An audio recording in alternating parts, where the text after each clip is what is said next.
Modal verb নিয়ে আমরা already দু একটা ভিডিওতে কথা বলছি এবং সেটা ভার্বের প্রকারভেদের মধ্যেও একটা ছিল এবং কয়েকটা মডেল ভার্ব অলরেডি আপনারা চিনে গেছেন, ঠিক আছে। আজকে আপনাদের সাথে একটা ইন্টারেস্টিং মডেল ভার্ব পরিচয় করাই দেব, সেটা হচ্ছে mögen। mögen। সো mögen হচ্ছে কোনো কিছু পছন্দ করা, লাইক করা, ঠিক আছে।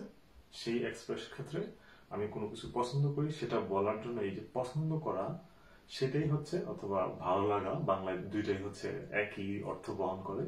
সেই কথাগুলো বলার জন্য যে আমরা এই mögen ভার্বটা ব্যবহার করব, ঠিক আছে। mögen এর কনজুগেশন কি সেটা আমরা একটু দেখব, আর দুই একটা উদাহরণ বাক্য দেখব, ঠিক আছে। এই mögen ভার্বটা সচরাচর হচ্ছে যখন আমরা ব্যবহার করব, যে আমি যদি বলতে চাই যে আমি কোনো কিছু পছন্দ করি, ঠিক আছে, তখন আমি বলবো mögenটা ইসের সাথে যখন কনজুগেশন হবে তখন সেটা হয়ে যাবে ich mag, ঠিক আছে। ich mag, আমি পছন্দ করি, ঠিক আছে। যখন এটা দুর সাথে হয়ে যাবে দু, তখন হয়ে যাবে du magst, ঠিক আছে। আবার যখন এটা এর সাথে হয়ে যাবে, অথবা কারো নাম যদি রবিন, লিজা এই ধরনের কিছু আসে, তখনও সেটা হয়ে যাবে মার্ক। যখন আবার এটা ইয়ার হয়ে যাবে তখন সেটা হয়ে যাবে মুট। ভিয়ার এর জন্য হবে mögen।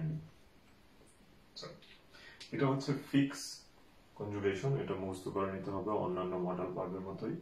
কিন্তু এখানে আমরা কি বলতে চাচ্ছি, আমি পছন্দ করি, সে পছন্দ করে, এই যে ভালো লাগা, পছন্দ করার যে কোনো এক্সপ্রেশন আমরা এই mögen ভার্বটা দিয়ে বলতে পারি।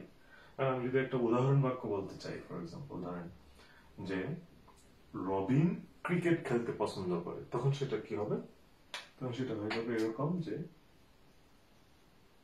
রবিন mag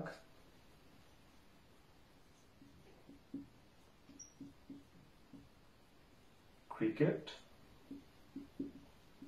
spielen, ঠিক আছে। এই যে একটা উদাহরণ আমরা এখানে দিলাম, এরকম একটা এক্সপ্রেশন হতে পারে। তো অথবা, ঠিক আছে, অথবা আমি যদি এখন বলতে চাই একটা খাবারের কথা, যদি আমি বলতে চাই যে আমার কাছে বিরিয়ানি ভালো লাগে, ঠিক আছে, তখন আমি কি বলবো, ich mag biryani, that's it. So এইভাবে হচ্ছে,